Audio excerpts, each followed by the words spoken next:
Now, let's drift off to sleep. Today, you'll be falling asleep during a thunderstorm inside of a cozy camper trailer next to a lake in the mountains.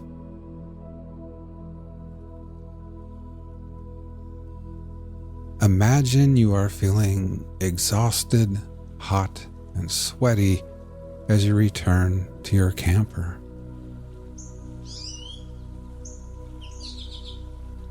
You've just conquered your long-held dream of hiking to the very summit of Moonrest Mountain.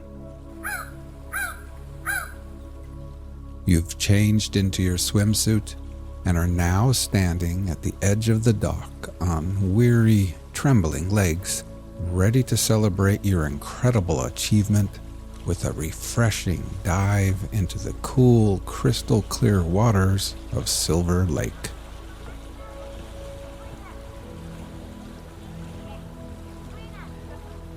With your arms raised above your head and ready to dive in, you glance at the slow-moving dark clouds on the horizon. Beads of sweat are still clinging to your forehead when you push off the dock and soar through the air before gliding perfectly into the water. The crisp, cool water envelops you, gently massaging your entire being. You can almost taste the clean, mineral freshness of the water as it washes away all the sweat, dust, and grime from your skin.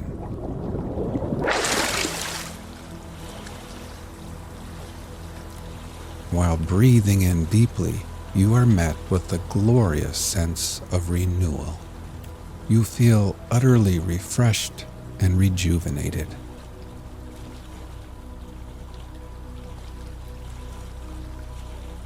You swim back to the dock and climb the cool aluminum ladder. Then, standing there with a soft cotton towel draped around your shoulders, you gaze out across the deep blue lake. Here and there, motorboats, canoes, sailboats, and jet skis are now headed towards the shores. Everyone knows rain is coming.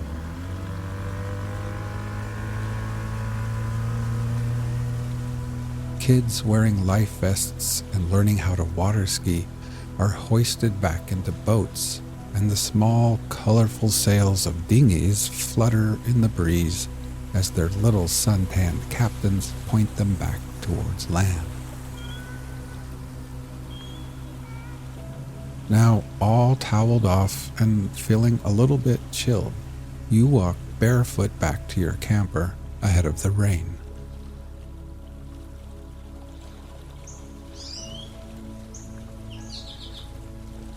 At the little picnic table, you collect your book, coffee mug, and sunglasses.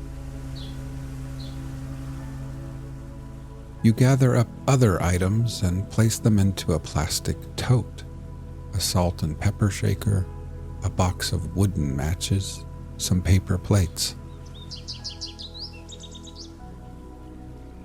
You secure the lid on the tote and move the Coleman lantern under the table.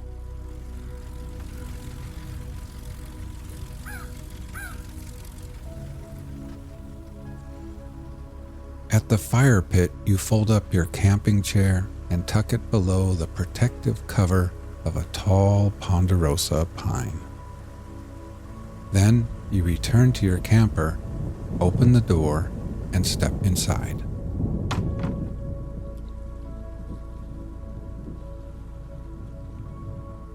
In the little kitchenette, you set water to boil for tea. And then you change into your favorite, coziest leisure wear.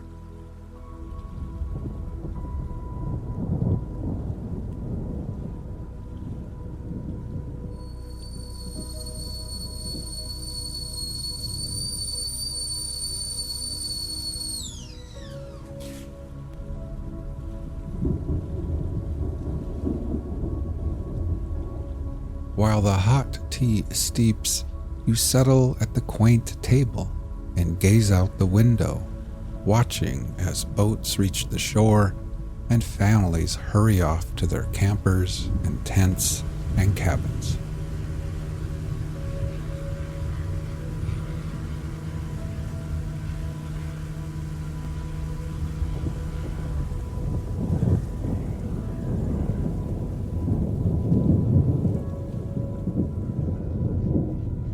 Now, with a warm cup of tea in hand and nestled in your soft, comfy clothes, you feel your body slowly warming again. You bring the mug to your lips. The fragrant steam curls around your face as you take a tiny sip. The tea is smooth, rich, and the perfect temperature.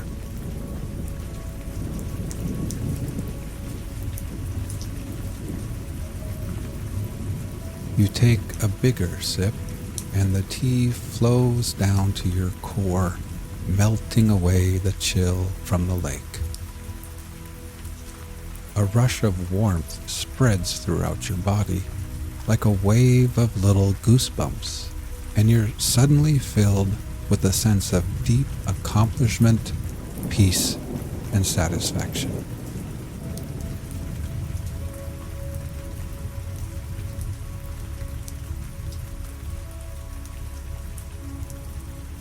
Now, as you sit here at Silver Lake, let's prepare for sleep. First, close your eyes and simply become aware of your breathing, feeling your chest gently rise and fall again.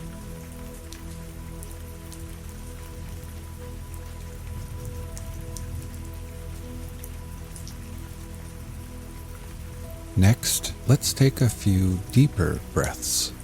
We will slowly fill our lungs with the cool, sweet scent of pine trees and that fresh mountain air. And then, after holding briefly, we will let it all go and exhale. Ready? Breathe in deeply, hold for 3, 2, 1, and then exhale.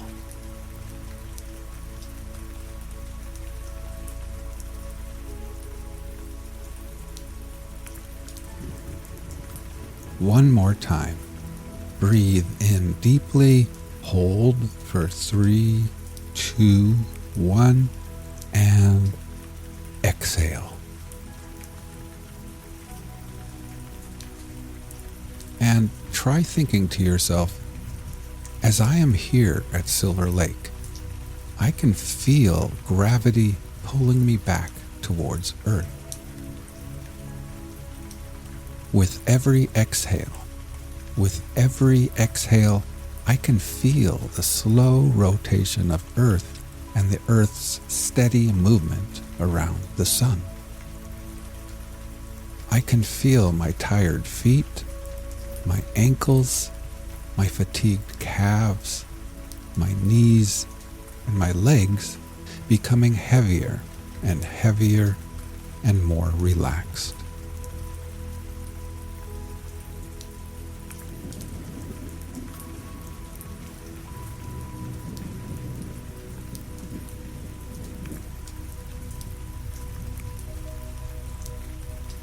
You finish the last sip of your perfect tea, and then you pick up a little pencil and notebook resting on the table. With them in hand, you make your way to the sleeping nook at the other end of the camper, where you collapse heavily into the soft, wide bed.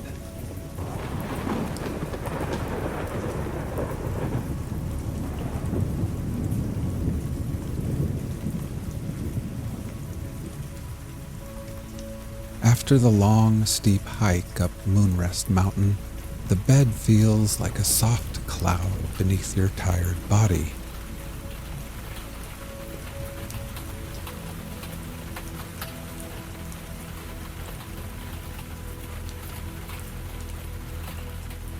The little windows by the bed are cracked open, and your nostrils catch the pleasant scent of fresh rain on pine needles and moss.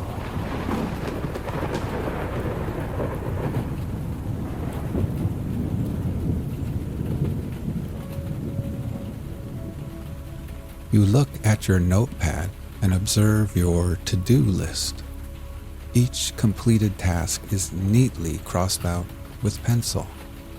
At the bottom of the page is one final entry on this list.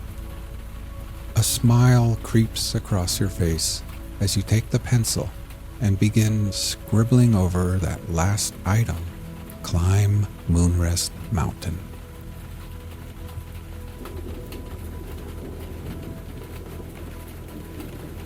You set the notepad aside, thinking how perfect everything feels at this moment. You've completed everything you set out to do here. Tomorrow holds no obligations, and for now, everything is done, finished, and complete. You have earned this wonderful moment of absolute peace.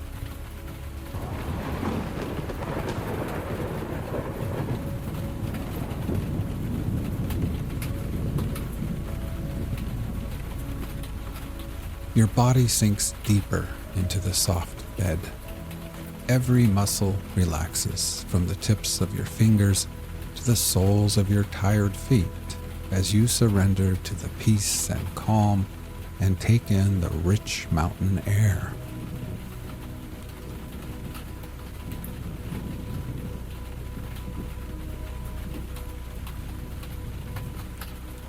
Let's take a few more deep breaths before drifting off to sleep. Ready? Breathe in deeply, hold for 3, 2, 1, and then exhale.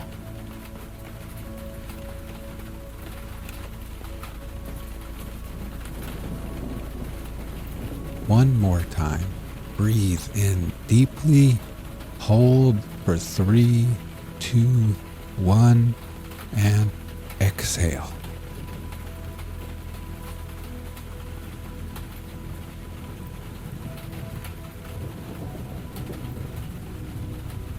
Try thinking to yourself, as I lay here at Silver Lake, I can feel gravity pulling me back towards Earth. With every exhale, I experience my body feeling heavier and heavier and more relaxed.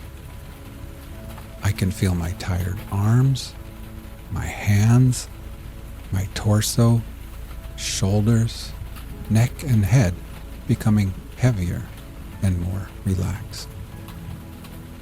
My whole body feels at peace as gravity's pull tugs me gently and tucks me safely into this ever so soft bed.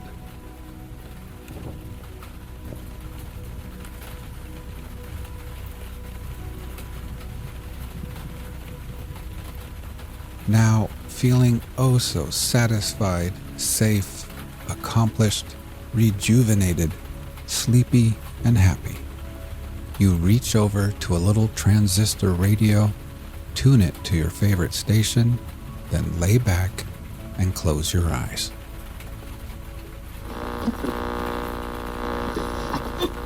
The Oversoul by Ralph Waldo Emerson. There is a difference between one and another hour of life in their authority and subsequent effect. Our faith comes in moments. Our vice is habitual. Yet there is a depth in those brief moments which constrains us to ascribe more reality to them than to all other experiences. For this reason, the argument which is always forthcoming to silence those who conceive extraordinary hopes of man, namely the appeal to experience, is forever invalid and vain. We give up the past to the objector, and yet we hope. He must explain this hope. We grant that human life is mean, but how did we find out that it was mean? What is the ground of this uneasiness of ours? of this old discontent. What is the universal sense of want and ignorance but the fine innuendo by which the soul makes its enormous claim? Why do men feel that the natural history of man has never been written, but he is always leaving behind what you have said of him, and it becomes old, and books of metaphysics worthless? The philosophy of 6,000 years has not searched the chambers and magazines of the soul.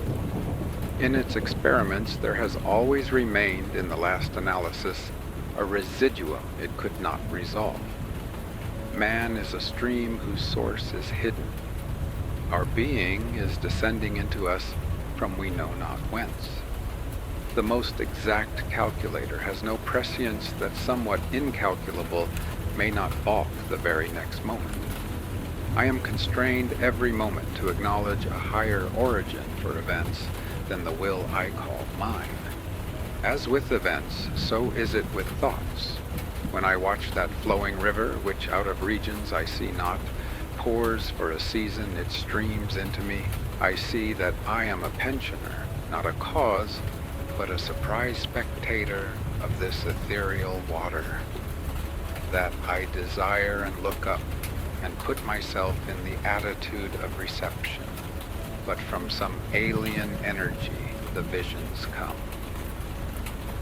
The supreme critic on the errors of the past and the present, and the only prophet of that which must be, is that great nature in which we rest as the earth lies in the soft arms of the atmosphere, that unity, that oversoul within which every man's particular being is contained and made one with all other, that common heart of which all sincere conversation is the worship, to which all right action is submission, that overpowering reality which confutes our tricks and talents and constrains everyone to pass for what he is and to speak from his character and not from his tongue, and which evermore tends to pass into our thought and hand and become wisdom and virtue and power and beauty. We live in succession, in division, in parts, in particles. Meantime, within man is the soul of the whole, the wise silence, the universal beauty to which every part and particle is equally related, the eternal one. And this deep power in which we exist, and whose beatitude is all accessible to us, is not only self-sufficing and perfect in every hour, but the act of seeing and the thing seen, the seer and the spectacle, the subject and the object are one. We see the world piece by piece as the sun, the moon, the animal, the tree, but the whole, of which these are the shining parts, is the soul. Only by the vision of that wisdom can the horoscope of the ages be read, and by falling back on our better thoughts, by yielding to the spirit of prophecy, which is innate in every man, we can know what it saith. Every man's words who speaks from that life must sound vain to those who do not dwell in the same thought on their own part. I dare not speak for it. My words do not carry its august sense. They fall short and cold. Only itself can inspire whom it will, and behold, their speech shall be lyrical and sweet and universal as the rising of the wind. Yet I desire, even by profane words, if I may not use sacred, to indicate the heaven of this deity and to report what hints I have collected of the transcendent simplicity and energy of the highest law. If we consider what happens in conversation, in reveries, in remorse, in times of passion, in surprises, in the instructions of dreams, wherein often we see ourselves in masquerade, the droll disguises only magnifying and enhancing a real element and forcing it on our distinct notice. We shall catch many hints that will broaden and lighten into knowledge of the secret of nature. All goes to show that the soul in man is not an organ, but animates and exercises all the organs, is not a function like the power of memory, of calculation, of comparison, but uses these as hands and feet, is not a faculty but a light, is not the intellect or the will, but the master of the intellect and the will, is the background of our being in which they lie, an immensity not possessed and that cannot be possessed. From within or from behind, a light shines through us upon things and makes us aware that we are nothing, but the light is all. A man is the facade of a temple wherein all wisdom and all good abide. What we commonly call man, the eating, drinking, planting, counting man, does not, as we know him, represent himself, but misrepresents himself. Him we do not respect, but the soul whose organ he is, would he let it appear through his action, would make our knees bend. When it breathes through his intellect, it is genius. When it breathes through his will, it is virtue. When it flows through his affection, it is love. And the blindness of the intellect begins when it would be something of itself. The weakness of the will begins when the individual would be something of himself. All reform aims in some one particular to let the soul have its way through us. In other words, to engage us to obey. Of this pure nature, every man is at some time sensible. Language cannot paint it with his colors. It is too subtile. It is undefinable, unmeasurable. But we know that it pervades and contains us. We know that all spiritual being is in man. A wise old proverb says, God comes to see us without bell. That is, as there is no screen or ceiling between our heads and the infinite heavens, so is there no bar or wall in the soul where man, the effect, ceases and God, the cause, begins. The walls are taken away. We lie open on one side to the deeps of spiritual nature, to the attributes of God. Justice we see and know, love, freedom, power. These natures no man ever got above, but they tower over us, and most in the moment when our interests tempt us to wound them. The sovereignty of this nature whereof we speak is made known by its independency of those limitations which circumscribe us on every hand. The soul circumscribes all things. As I have said, it contradicts all experience. In like manner, it abolishes time and space. The influence of the senses has in most men overpowered the mind to that degree that the walls of time and space have come to look real and insurmountable. And to speak with levity of these limits is, in the world, the sign of insanity. Yet time and space are but inverse measures of the force of the soul. The spirit sports with time, can crowd eternity into an hour, or stretch an hour to eternity. We are often made to feel that there is another youth and age than that which is measured from the year of our natural birth. Some thoughts always find us young and keep us so. Such a thought is the love of the universal and eternal beauty. Every man parts from that contemplation with the feeling that it rather belongs to ages than to mortal life. The least activity of the intellectual powers redeems us in a degree from the conditions of time, in sickness, in languor. Give us a strain of poetry or a profound sentence, and we are refreshed. Or produce a volume of Plato or Shakespeare, or remind us of their names, and instantly we come into a feeling of longevity. See how the deep divine thought reduces centuries and millenniums and makes itself present through all ages. Is the teaching of Christ less effective now than it was when first his mouth was open? The emphasis of facts and persons in my thought has nothing to do with time. And so always the soul's scale is one. The scale of the senses and the understanding is another. Before the revelations of the soul, time, space, and nature shrink away. In common speech, we refer all things to time as we habitually refer the immensely sundered stars to one concave sphere. And so we say that the judgment is distant or near, that the millennium approaches, that a day of certain political, moral, social reforms is at hand and the like, when we mean that in the nature of things, one of the facts we contemplate is external and fugitive, and the other is permanent and connate with the soul. The things we now esteem fixed shall, one by one, detach themselves like ripe fruit from our experience and fall. The wind shall blow them, none knows whither. The landscape, the figures, Boston, London, are facts as fugitive as any institution past, or any whiff of mist or smoke, and so is society, and so is the world. The soul looketh steadily forwards, creating a world before her, leaving worlds behind her.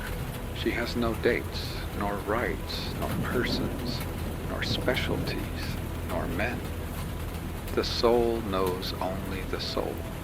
The web of events is the flowing robe in which she is clothed. After its own law, and not by arithmetic, is the rate of its progress to be computed. The soul's advances are not made by gradation, such as can be represented by motion in a straight line, but rather by ascension of state, such as can be represented by metamorphosis, from the egg to the worm, from the worm to the fly. The growths of genius are of a certain total character that does not advance the elect individual first over John, then Adam, then Richard, and give to each the pain of discovered inferiority. But by every throe of growth, the man expands there where he works, passing at each pulsation classes, populations of men. With each divine impulse, the mind rends the thin rinds of the visible and finite and comes out into eternity and inspires and expires its air. It converses with truths that have always been spoken in the world and becomes conscious of a closer sympathy with Zeno and Ariane than with persons in the house. This is the law of moral and of mental gain. The simple rise as by specific levity, not into a particular virtue, but into the region of all the virtues. They are in the spirit which contains them all. The soul requires purity, but purity is not it. Requires justice, but justice is not that. Requires beneficence, but is somewhat better. So that there is a kind of dissent and accommodation felt when we leave speaking of moral nature to urge a virtue which it enjoins. To the well-born child all the virtues are natural and not painfully acquired. Speak to his heart, and the man becomes suddenly virtuous. Within the same sentiment is the germ of intellectual growth, which obeys the same law. Those who are capable of humility, of justice, of love, of aspiration, stand already on a platform that commands the sciences and arts, speech and poetry, action and grace. For whoso dwells in this moral beatitude already anticipates those special powers which men prize so highly. The lover has no talent, no skill which passes for quite nothing with his enamored maiden, however little she may possess of related faculty. And the heart which abandons itself to the supreme mind finds itself related to all its works, and will travel a royal road to particular knowledges and powers. In ascending to this primary and aboriginal sentiment, we have come from our remote station on the circumference instantaneously to the center of the world where, as in the closet of God, we see causes and anticipate the universe, which is but a slow effect. One mode of the divine teaching is the incarnation of the Spirit in a form, in forms like my own. I live in society with persons who answer to thoughts in my own mind, or express a certain obedience to the great instincts to which I live. I see its presence to them. I am certified of a common nature, and these other souls, these separated selves, draw me as nothing else can. They stir in me the new emotions we call passion, of love, hatred, fear, admiration, pity. Thence come conversation, competition, persuasion, cities, and war. Persons are supplementary to the primary teaching of the soul. In youth, we are mad for persons. Childhood and youth see all the world in them, but the larger experience of man discovers the identical nature appearing through them all. Persons themselves acquaint us with the impersonal. In all conversation between two persons, tacit reference is made, as to a third party, to a common nature. That third party or common nature is not social. It is impersonal, is God. And so, in groups where debate is earnest, and especially on high questions, the company become aware that the thought rises to an equal level in all bosoms, that all have a spiritual property in what was said, as well as the sayer. They all become wiser than they were. It arches over them like a temple, this unity of thought, in which every heart beats with nobler sense of power and duty, and thinks and acts with unusual solemnity. All are conscious of attaining to a higher self-possession. It shines for all. There is a certain wisdom of humanity which is common to the greatest men with the lowest, and which our ordinary education often labors to silence and obstruct. The mind is one, and the best minds who love truth for its own sake think much less of property in truth. They accept it thankfully everywhere, and do not label or stamp it with any man's name, for it is theirs long beforehand and from eternity. The learned and the studious of thought have no monopoly of wisdom. Their violence of direction in some degree disqualifies them to think truly. We owe many valuable observations to people who are not very acute or profound, and who say the thing without effort, which we want and have long been hunting in vain. The action of the soul is oftener in that which is felt and left unsaid than in that which is said in any conversation. It broods over every society, and they unconsciously seek for it in each other. We know better than we do. We do not yet possess ourselves, and we know at the same time that we are much more. I feel the same truth how often in my trivial conversation with my neighbors that somewhat higher in each of us overlooks this byplay, and Jove nods to Jove from behind each of us. Men descend to meet. In their habitual and mean service to the world for which they forsake their native nobleness, they resemble those Arabian sheiks who dwell in mean houses and affect an external poverty to escape the rapacity of the pacha, and reserve all their display of wealth for their interior and guarded retirements. As it is present in all persons, so it is in every period of life. It is adult, already in the infant man. In my dealing with my child, my Latin and Greek, my accomplishments and my money stead me nothing, but as much soul as I have avails. If I am willful, he sets his will against mine, one for one, and leaves me, if I please, the degradation of beating him by my superiority of strength. But if I renounce my will and act for the soul, setting that up as umpire between us two, Out of his young eyes looks the same soul. He reveres and loves with me. The soul is the perceiver and revealer of truth. We know truth when we see it. Let skeptic and scoffer say what they choose. Foolish people ask you, when you have spoken what they do not wish to hear, how do you know it is truth and not an error of your own? We know truth when we see it from opinion, as we know when we are awake that we are awake. It was a grand sentence of Emanuel Swedenborg, which would alone indicate the greatness of that man's perception. It is no proof of a man's understanding to be able to confirm whatever he pleases, but to be able to discern that what is true, and that what is false is false. This is the mark and character of intelligence. In the book I read, the good thought returns to me, as every truth will, the image of the whole soul. To the bad thought which I find in it, the same soul becomes a discerning, separating sword and lops it away. We are wiser than we know.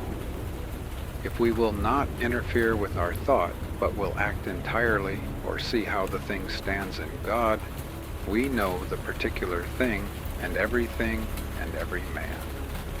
For the Maker of all things and all persons stands behind us and casts his dread omniscience through us over things. But beyond this recognition of its own in particular passages of the individual's experience, it also reveals truth. And here we should seek to reinforce ourselves by its very presence, and to speak with a worthier, loftier strain of that advent.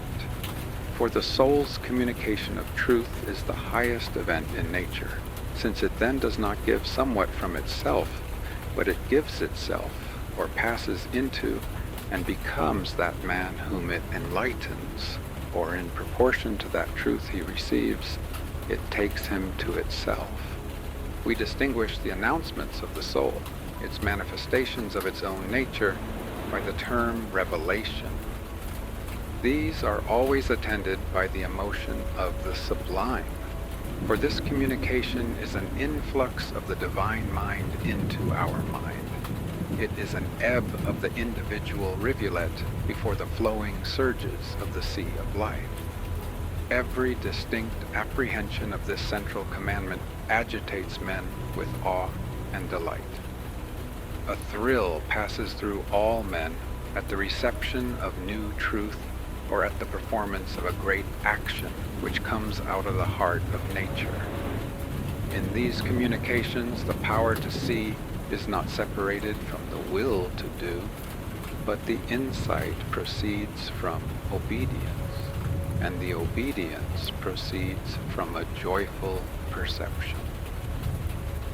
Every moment when the individual feels himself invaded by it is memorable. By the necessity of our constitution, a certain enthusiasm attends the individual's consciousness of that divine presence. The character and duration of this enthusiasm varies with the state of the individual, from an ecstasy and trance and a prophetic inspiration, which is its rarer appearance, to the faintest glow of virtuous emotion, in which form it warms, like our household fires, all the families and associations of men, and makes society possible. A certain tendency to insanity has always attended the opening of the religious sense in men, as if they had been blasted with excess of light.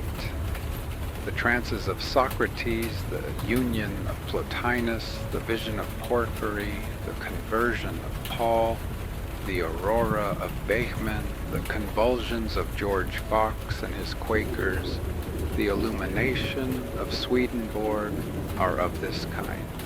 What was in the case of these remarkable persons a ravishment has, in innumerable instances in common life, been exhibited in less striking manner. Everywhere the history of religion betrays a tendency to enthusiasm. the rapture of the Moravian and Quietist, the opening of the internal sense of the Word in the language of the New Jerusalem Church, the revival of the Calvinistic churches, the experiences of the Methodists are varying forms of that shudder of awe and delight with which the individual soul always mingles with the universal soul. The nature of these revelations is the same. They are perceptions of the absolute law.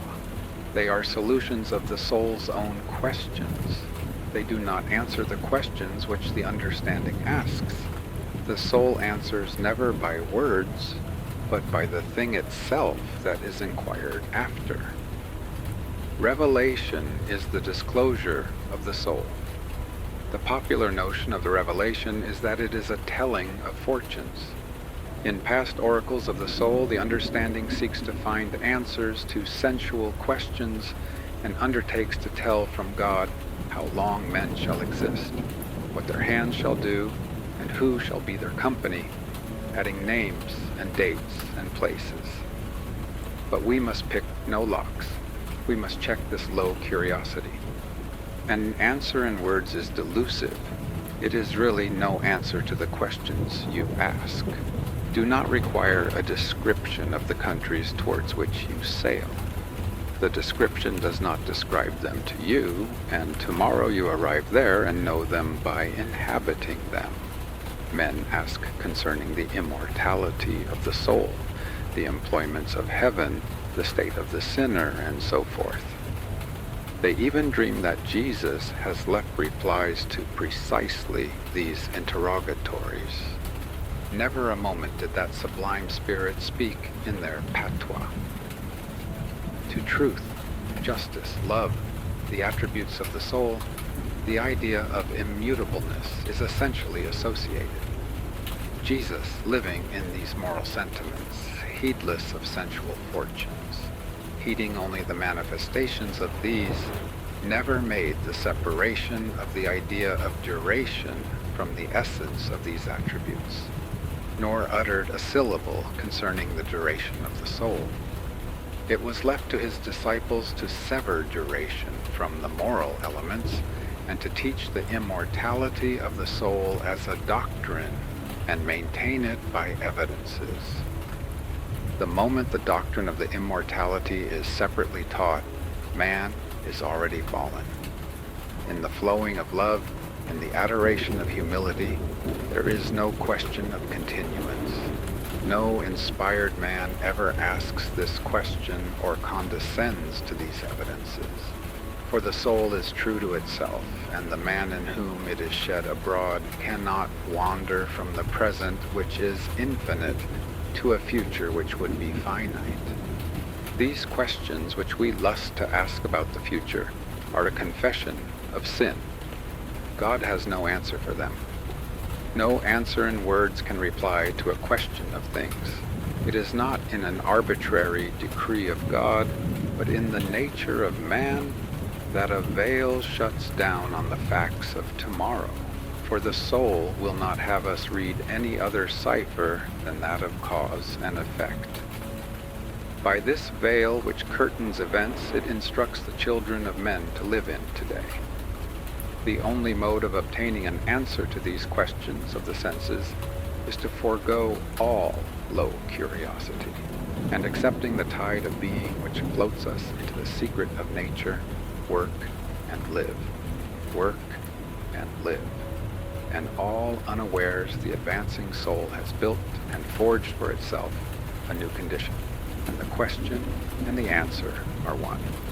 By the same fire, vital, consecrating, celestial, which burns until it shall dissolve all things into the waves and surges of an ocean of light, we see and know each other, and what spirit each is of. Who can tell the grounds of his knowledge of the character of the several individuals in his circle of friends? No man. Yet their acts and words do not disappoint him. In that man, though he knew no ill of him, he put no trust.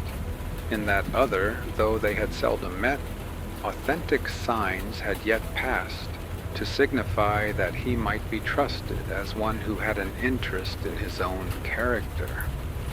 We know each other very well.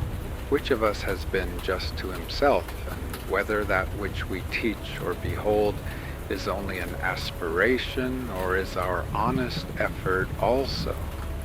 We are all discerners of spirits. That diagnosis lies aloft in our life or unconscious power. The intercourse of society, its trade, its religion, its friendships, its quarrels, is one wide judicial investigation of character. In full court or in small committee or confronted face to face, accuser and accused, men offer themselves to be judged. Against their will, they exhibit those decisive trifles by which character is read. But who judges, and what? Not our understanding. We do not read them by learning or craft. No, the wisdom of the wise man consists herein, that he does not judge them. He lets them judge themselves and merely reads and records their own verdict.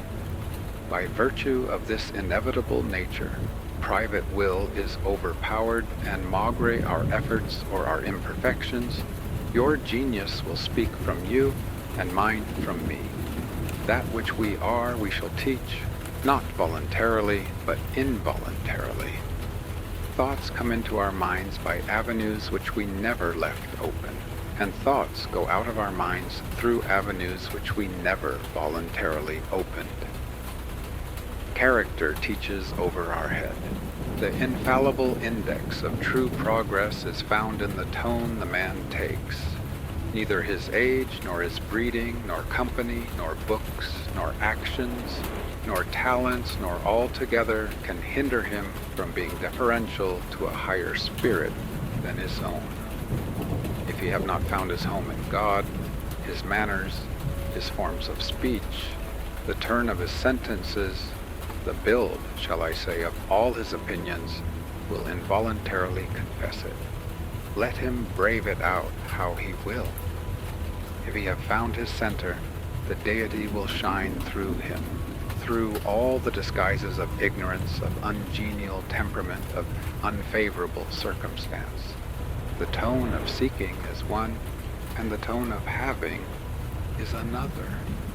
The great distinction between teachers, sacred or literary, between poets like Herbert and poets like Pope, between philosophers like Spinoza, Kant, and Coleridge, and philosophers like Locke, Paley, Mackintosh, and Stewart, between men of the world who are reckoned accomplished talkers, and here and there a fervent mystic, prophesying half insane under the infinitude of his thought, is that one class speak from within, or from experience as parties and possessors of the fact, and the other class from without, as spectators merely, or perhaps as acquainted with the fact on the evidence of third persons. It is of no use to preach to me from without. I can do that too easily myself. Jesus speaks always from within, and in a degree that transcends all others. And that is the miracle. I believe beforehand that it ought so to be. All men stand continually in the expectation of the appearance of such a teacher. But if a man do not speak from within the veil, where the word is one with that it tells of, let him lowly confess it. The same omniscience flows into the intellect and makes what we call genius.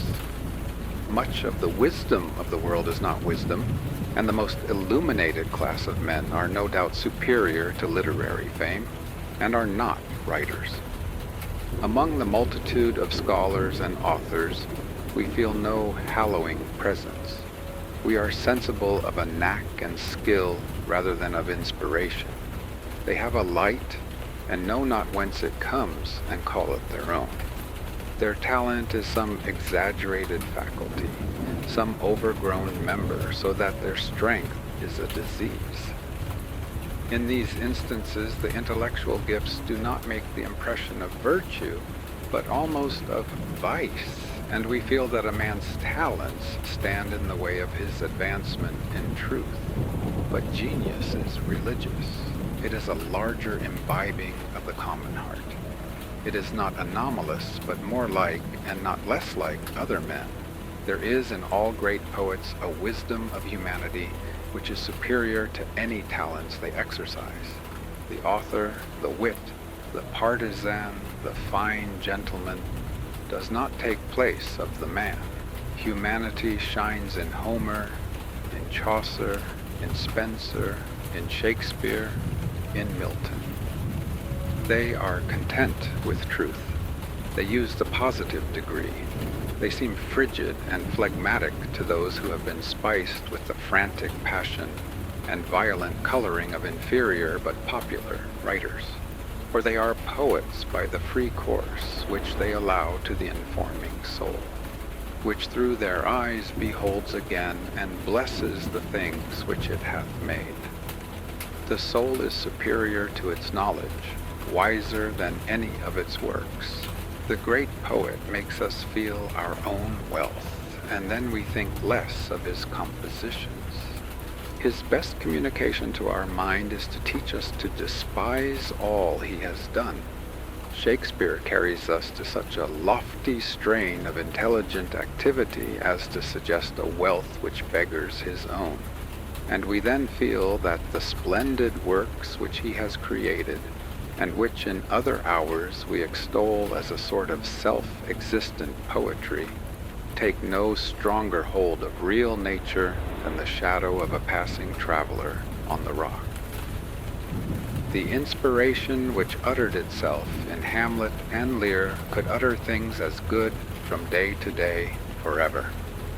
Why then should I make account of Hamlet and Lear as if we had not the soul from which they fell as syllables from the tongue? This energy does not descend into individual life on any other condition than entire possession. It comes to the lowly and simple. It comes to whomsoever will put off what is foreign and proud. It comes as insight. It comes as serenity and grandeur. When we see those whom it inhabits, we are apprised of new degrees of greatness. From that inspiration, the man comes back with a changed tone. He does not talk with men with an eye to their opinion.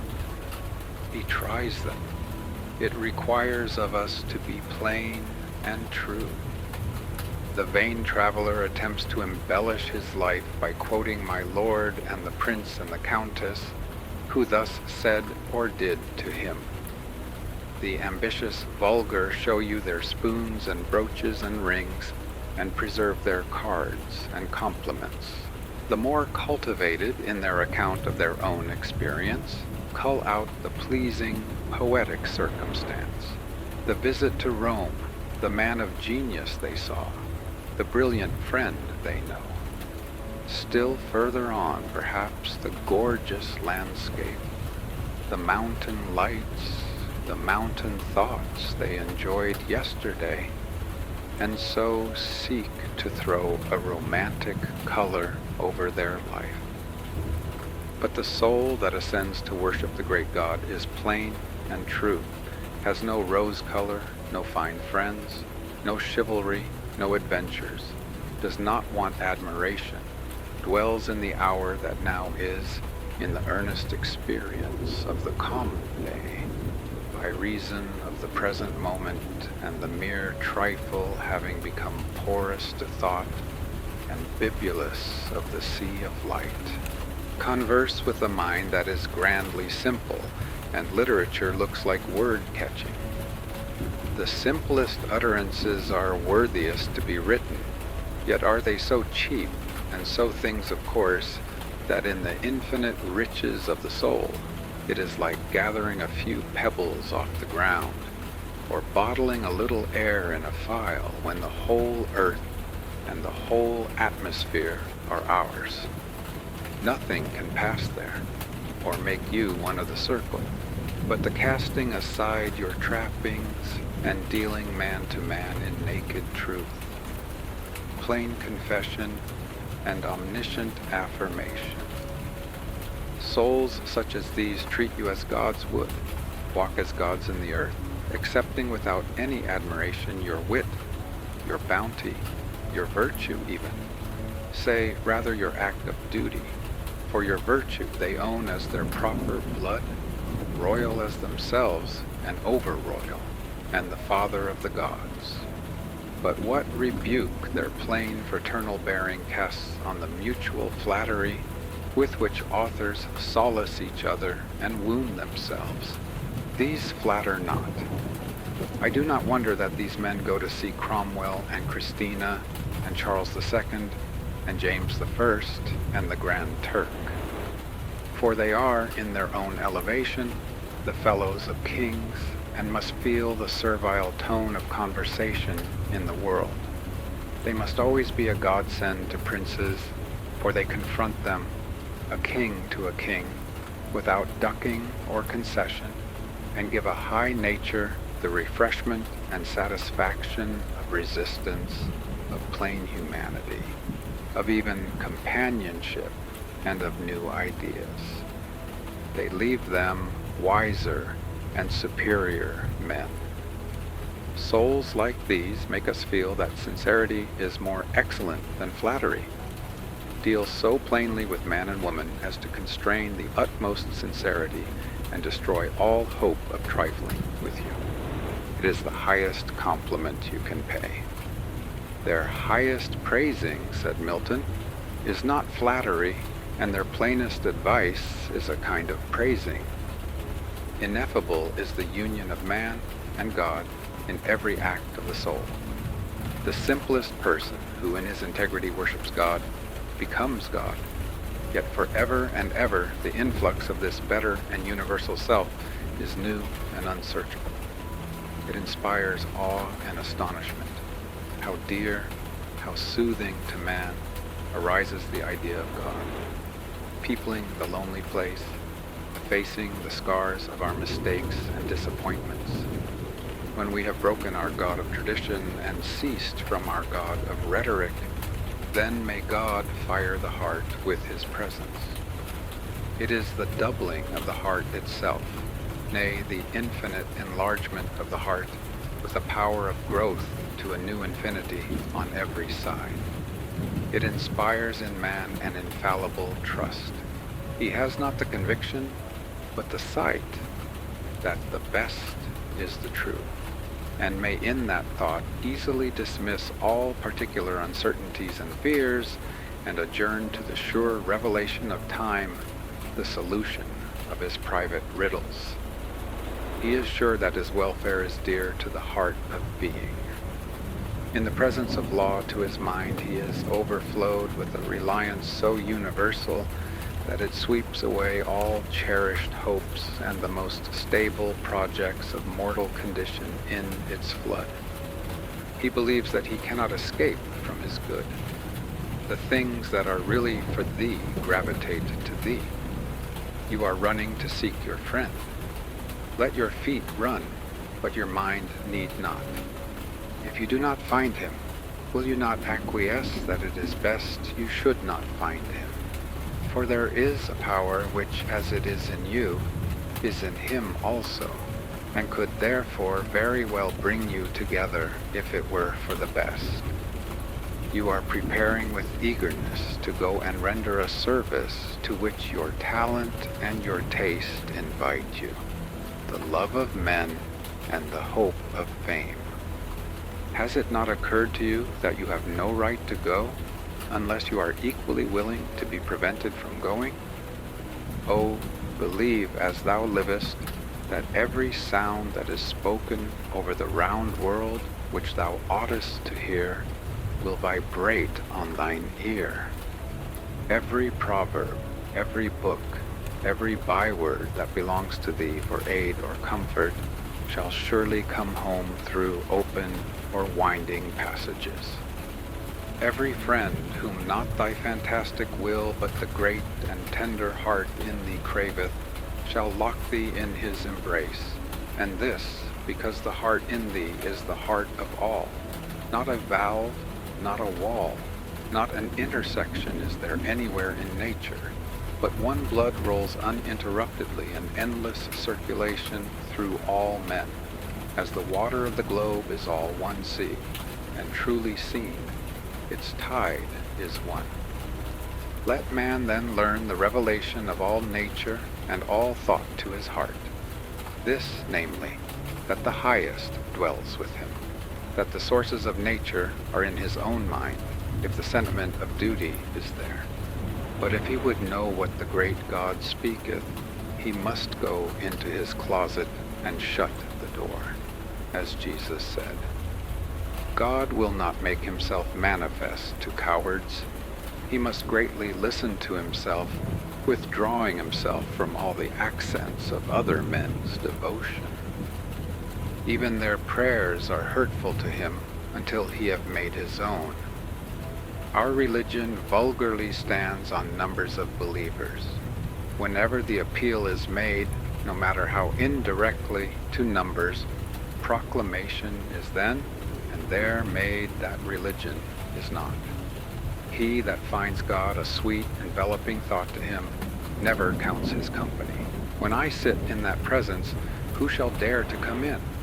When I rest in perfect humility, when I burn with pure love, what can Calvin or Swedenborg say? It makes no difference whether the appeal is to numbers or to one. The faith that stands on authority is not faith. The reliance on authority measures the decline of religion, the withdrawal of the soul. The position men have given to Jesus now for many centuries of history is a position of authority. It characterizes themselves. It cannot alter the eternal facts. Great is the soul, and plain. It is no flatterer, it is no follower. It never appeals from itself.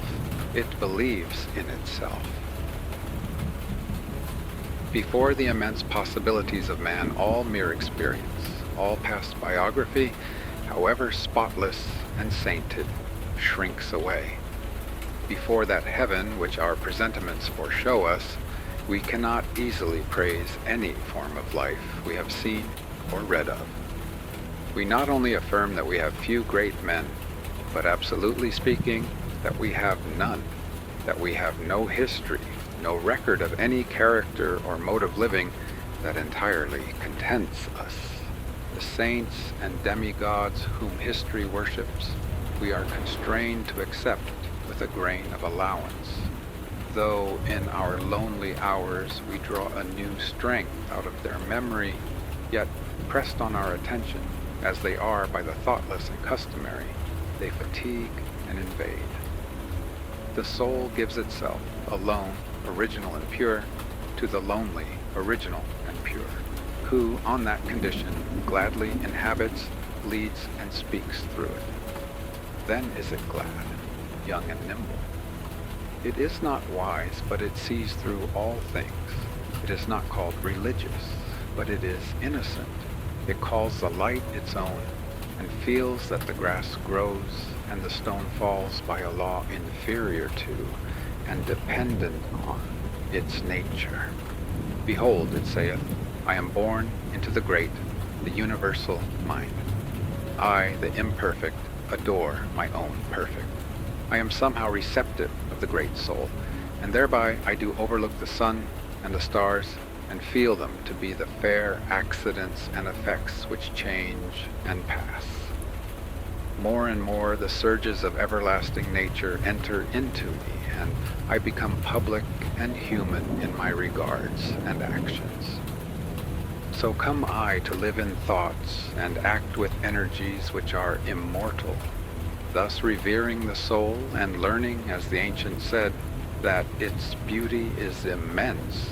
Man will come to see that the world is the perennial miracle which the soul worketh, and be less astonished at particular wonders. He will learn that there is no profane history, that all history is sacred, that the universe is represented in an atom in a moment of time. He will weave no longer a spotted life of shreds and patches, but he will live with a divine unity. He will cease from what is base and frivolous in his life, and be content with all places and with any service he can render.